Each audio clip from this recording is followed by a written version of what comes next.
When you try to select a specific part of an audio wave in Audacity, the Select tool does not begin selecting at the point you want to highlight. Instead, it begins highlighting about 1 to 2 seconds before the area you need. It also stops selecting at a point that is not what you wanted. Why the selection tool will not allow you to select the exact location in the sound wave that you want. If you search for this issue online, you may come across some dumb and irrelevant advice, such as rebooting your computer. Others will suggest replacing your mouse. This is ridiculous, since the mouse works perfectly fine in every other app except Audacity.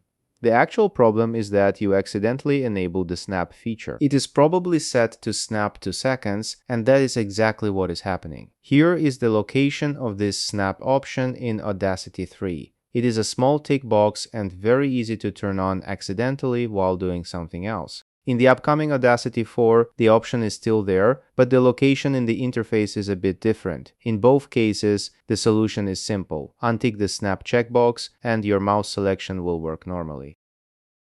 I am the god of YouTube. Like, subscribe, jingle bells.